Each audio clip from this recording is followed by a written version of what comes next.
Hi guys, welcome to another C programming tutorial. So আজকে আমরা শিখব nested if. Okay, so nested if is just যে কিভাবে extra condition use করা যায় একই ইসের মধ্যে. So let's go to the source code. Okay, here it is. This is the last code. So এখন ধরো আমরা করতে যাচ্ছি a is greater than 10 এর জন্য এটা প্রিন্ট হবে. ধরো দিলাম আবার a is greater than যদি 20 হয় তাহলে কি প্রিন্ট হবে? So ওটার ক্ষেত্রে আসে else if else if just একটা স্পেস দিয়ে else if তারপর just same second bracket দিবা তারপর ধরো প্রিন্ট দিবা. Okay, I'm just gonna copy it again. Here it is. Here you go. The number is greater than 10 and it says number is greater than 20. Else if এর পর কি হবে? First bracket দিয়ে এখন ধরো কন্ডিশন দিবা a is greater than 20. Sorry guys. Okay. So এখন ধরো আমরা রান করছি. রান করলাম. দিলাম 21. Now it says the number is okay, it says greater than 10 again. I don't know why. Because oh yeah. Because okay, the thing is with this kind of thing, okay, let's just জিনিসটা হচ্ছে যখন আমি run করতেছি like this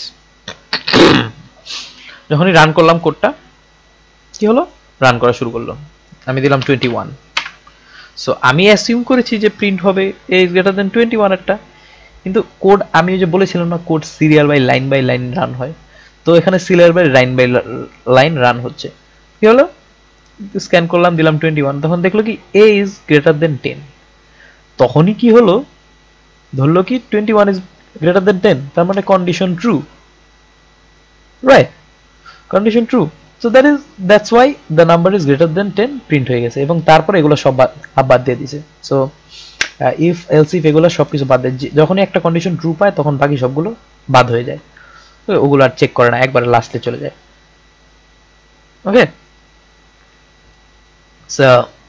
so এখন এটাকে ঠিক করতে হলে আমাদের কি করতে হবে এটাকে ঠিক করতে হলে কি দিতে হবে এই এখানে দিতে হবে 10 আর এখানে দিতে হবে 20 ওকে বাউন্ডারি ভ্যালু দিয়ে আমি বুঝাবো সমস্যা নেই সো এখন যখন আমি রান করব তখন যখন আমি 21 দেব তখন প্রিন্ট করবে I didn't change the topic 20 and this will be 10 okay let's start 21 এখন বলবে যে number is greater than 20 okay this basically মানে প্রথমে চেক করবে এটা তারপর চেক করবে এটা এরকম আরো একটা কন্ডিশন এলস অ্যাড করে দেখাই just copy this one print it here এবার প্রিন্ট করব I'm not going to print 30 I'm going to print 0 a is greater than 0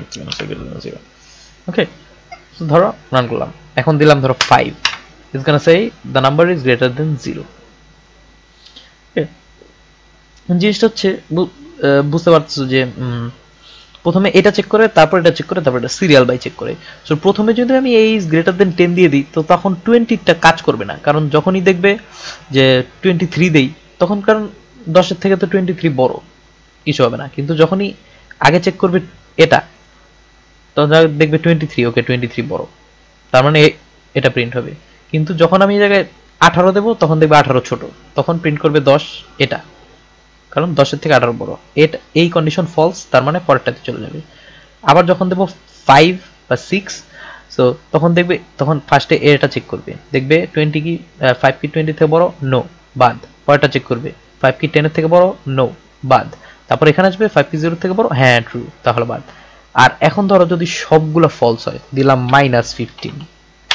এখন প্রিন্ট করবে the number is less than 10 because it's written here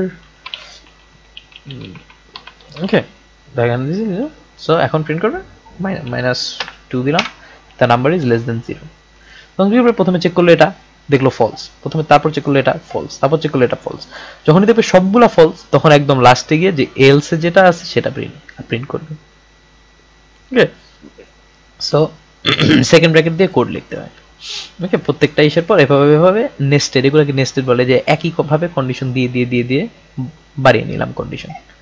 okay, so এখন তোমাদের boundary value দিয়ে হালকা বুঝিয়ে দিই। Okay, let's go here and let's go there. Okay, তো ধরো আমরা একটা কন্ডিশন চেক করতে দিলাম 100 থেকে 50, তারপর দিলাম 20, তারপর দিলাম 10, তারপর দিলাম 0। ওকে, এভাবে ধরো কন্ডিশন চেক চেক চেক করতেছি আমরা। ওকে, তো মনে রাখবা যে কোনো এক সাইড থেকে শুরু করবা। 100 থেকে শুরু করলে 100 থেকে, 0 থেকে শুরু করলে 0 থেকে। ওকে, সো ধরো মাঝখান থেকে শুরু করলে একটু আগে যেরকম ঝামেলা দেখলা সেরকম ঝামেলা হবে। আপনাদের মানে মাঝখান থেকে শুরু করতে হবে, মাঝখান থেকে বলে আপনাদের লেফট সাইড থেকে শুরু করতে হবে। মাই ব্রেন ইজ গোয়িং ডাল।